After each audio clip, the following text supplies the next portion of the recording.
Seja bem-vindo ao canal Vida Mais Saudável. Se você ainda não é um inscrito, então inscreva-se agora e acione o sininho para não perder nenhum vídeo. Se você está tentando emagrecer e alcançar o seu corpo ideal, não deixe de conferir as receitas que separamos para você logo abaixo. Clique no link da descrição e adquira já o seu exemplar. São várias receitas que te ajudarão a chegar no seu objetivo com mais rapidez e saúde. Deixe seu like e compartilhe com todos os seus amigos. Bom vídeo! A relação da psiquiatria onde que com se a nutrição. encontra a psiquiatria com a nutrição? A nutrição. É uma área bem recente, Léla, de estudo, né? Eu diria que, assim, os últimos 10 anos a gente viu crescer um corpo de evidência muito grande da relação mesmo, dessa conversa que existe entre nutrientes e saúde mental e entre estado nutricional e saúde mental. Compulsões também? Aí seria um comportamento alimentar, seriam transtornos alimentares, né? Claro que a alimentação tem muita relação com transtornos alimentares, né? O alimento está envolvido e o comportamento alimentar faz parte deste transtorno psiquiátrico. Mas a psiquiatria nutricional, ela estuda, na verdade, ela é a conversa dos nutrientes com a formação do cérebro, as sinapses do cérebro e o declínio ou aumento de saúde mental. Então, por exemplo, né, saindo do âmbito dos transtornos alimentares, a gente está falando de algo que a gente sabe há muito tempo, mas nunca teve esse nome. Uma mulher engravidou, ela foi num ginecologista, num obstetra, recebeu ali um beta-HCG positivo, ela começa a tomar suplementação específica para gestação. Essa suplementação específica, você está me olhando com uma cara muito de, nossa, é verdade, mas porque você é homem, mas toda mulher, olha, fala, lógico, você engravida, você toma, sim, você vai tomar ácido fólico, você vai tomar alguns nutrientes que sabidamente fazem parte de um processo muito importante da formação desse bebê, e principalmente da formação neurológica desse bebê. Então, a mulher engravidou, olha, você vai formar um novo cérebro dentro de você, tá aqui, a gente vai pôr ácido fólico. Hoje em dia a gente já sabe, né, do ômega 3, da importância do ômega 3, e isso não é novo. Só que parece, né? E eu olho para a nutrição e eu tenho muito essa sensação. Parece que ao longo do tempo as pessoas vão tomou esquecer. essas coisas. Tomou, fica tranquilo. Ela tomou. Se ela teve acompanhamento, né? Se ela fez o pré-natal, ela teve toda essa suplementação durante a gestação.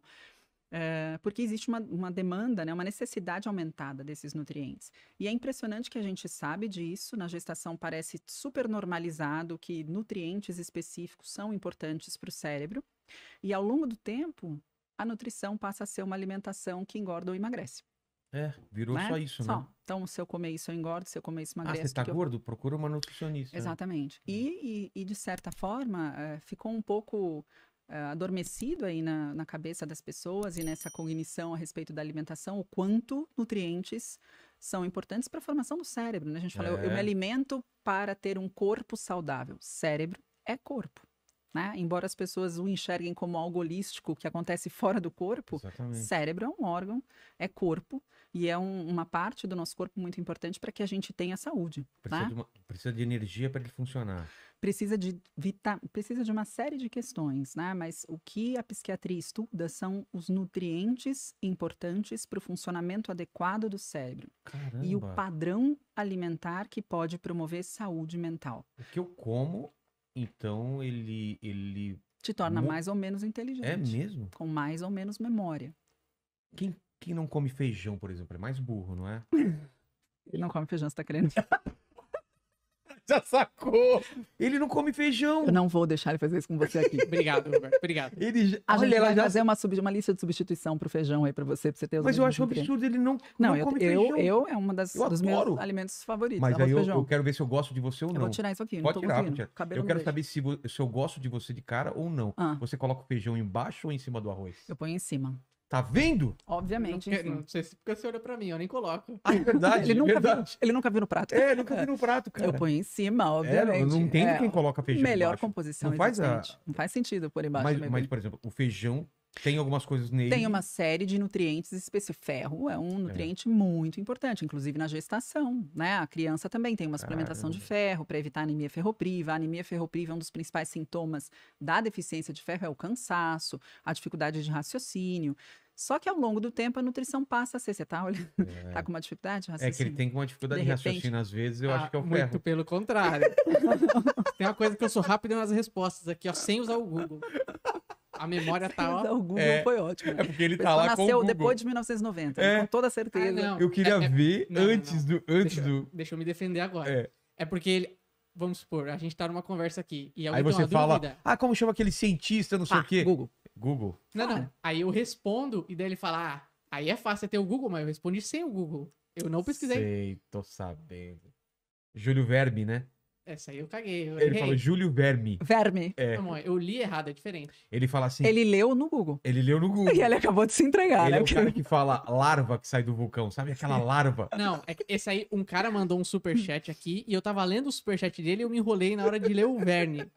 Aí é diferente. Mas sabe que pra sempre a gente vai zoar, né, cara? Eu sei. E aí, só concluindo a questão da psiquiatria nutricional, começou a se estudar, então, esses nutrientes. Será que a ausência desse nutriente tem alguma relação com algum transtorno psiquiátrico, com algum distúrbio psiquiátrico, com a neurodegeneração, demência? Tem, todo. E aí começou a se estudar também o padrão alimentar. Então, se eu comer dessa forma, se eu comer daquela forma, se eu tiver uma dieta, por exemplo, uma dieta ocidental, que é uma dieta que a gente chama muito rica, né, em gorduras e açúcares. Eu vou tentar falar termos não técnicos aqui, né, dieta ocidental, mas é uma dieta no padrão ocidental, né, donuts, que você me perguntou, muita gordura saturada, combinada com açúcar de mesa. Frutas que tem açúcar também? Frutas são maravilhosas, é um padrão mediterrâneo alimentar. Ah, é? Padrão mediterrâneo, é um alimento in natura, ela não tem só açúcar, né, ela tem fibra, ela tem uma composição enorme de fibra, de nutrientes, de vitamina, de mineral, diferente de um donuts, né? Que você acabou de citar, né? Que tem ali farinha branca, processadona. As nossas frutas são bem diferentes do pessoal do Mediterrâneo, por exemplo, né? Dessa alimentação. Isso faz diferença? Banana? Não. A diferença que você tem aí do tipo de fruta, né? Da safra que você tem, não é a diferença do padrão alimentar. Quando a gente fala em padrão alimentar, a gente fala alimentos que compõem a sua rotina alimentar. Arroz, feijão... Isso é um padrão que pode ser considerado um padrão mediterrâneo. Um arroz integral, leguminosas, feijão, lentilha, são alimentos in natura. A dieta mediterrânea ela é composta de muitos alimentos, que são alimentos que Deus pôs na terra, para simplificar, né? Frutas, verduras, legumes, folhosos e carnes magras, né? Então peixes ricos em ômega 3, por exemplo. É uma dieta que ela tem um perfil, um padrão mais anti-inflamatório, com muitas vitaminas, com antioxidantes, que leva ao cérebro uma determinada qualidade, né, de funcionamento. E a dieta ocidental é uma dieta que tem grande densidade energética, então eu tenho bastante caloria ali, porque eu tenho alimentos mais processados, mais refinados, então imagina que eu concentrei o açúcar. Uma abobrinha, por exemplo, eu tenho 1 quilo de abobrinha. Em 1 quilo de abobrinha eu tenho aproximadamente 90 gramas de carboidrato. Tá? Aí eu tenho 100 gramas de uma bolachinha, um biscoitinho integral. 100 gramas. Eu tenho 90 gramas de carboidrato. Caramba. Só que você come esse biscoitinho em 1 minuto. E digere em 1 minuto. Né? Então eu tenho grande densidade energética nesse pacotinho.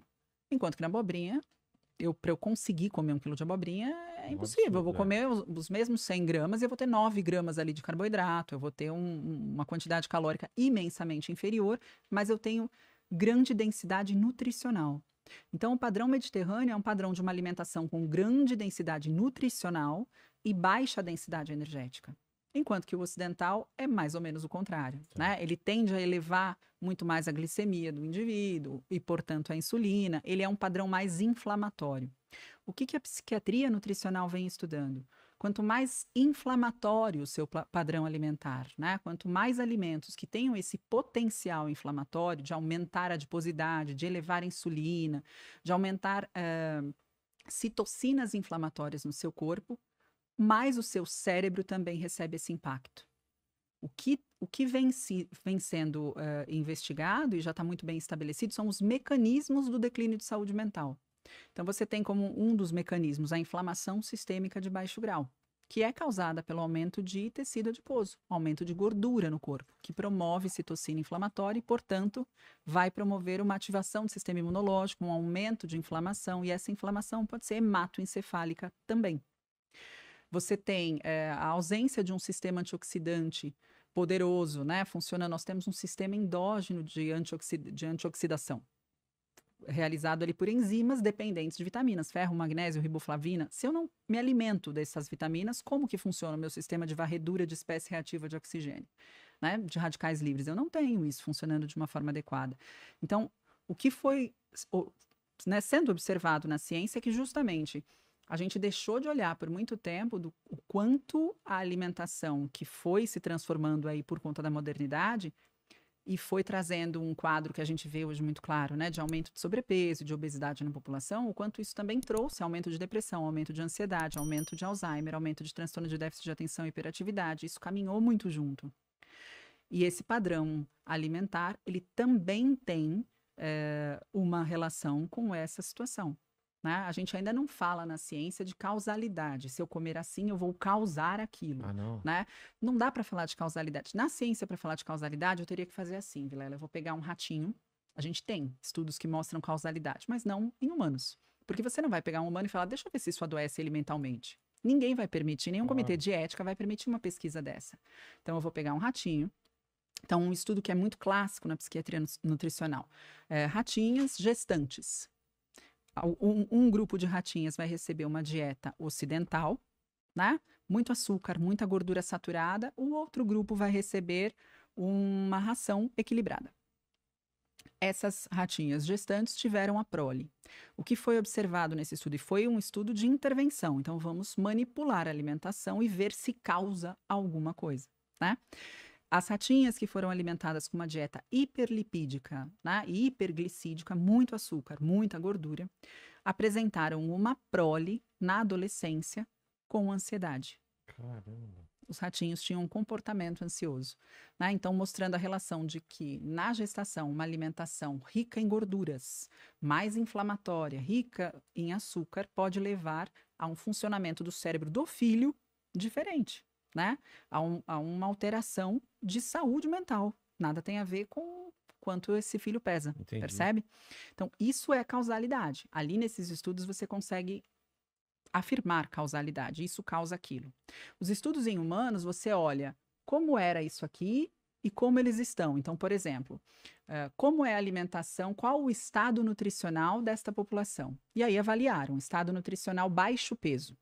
Deficiência de nutrientes, baixo peso. Estado nutricional de eutrofia, adequado, né? Um padrão de distribuição de peso por altura adequado. Estado nutricional, obesidade mórbida, por exemplo.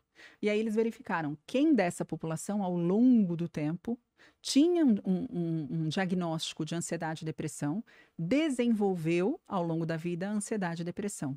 O que os estudos observaram? Que as pessoas em obesidade mórbida ou baixo peso apresentavam muito mais diagnóstico de ansiedade e depressão ao longo da vida. E associaram, portanto, e não, né, correlacionaram, não deram isso causou aquilo, mas disseram, existe um risco maior para um diagnóstico de depressão e ansiedade em pessoas que tenham muito baixo peso ou muito peso.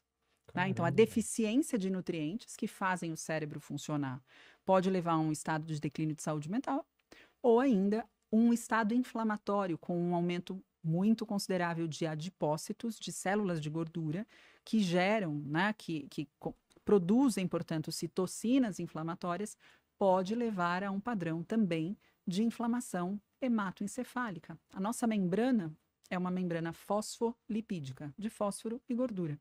Qual tipo de gordura você ingere? Né, o cérebro, grande parte do seu cérebro, ele é composto de gordura. Qual gordura? Qual a qualidade dessa gordura? Né? A membrana do meu neurônio, ela é fosfolipídica. Então, eu tenho uma série de questões que hoje a psiquiatria nutricional investiga e que há 10 anos vem crescendo. Né? Essas investigações vêm crescendo a ponto de a gente ter, recentemente, eu escrevi no livro da Clínica Psiquiátrica do HC, da USP, um capítulo Psiquiatria Nutricional. Fui a primeira autora, junto com o professor Ben e a doutora Ana Paula Carvalho.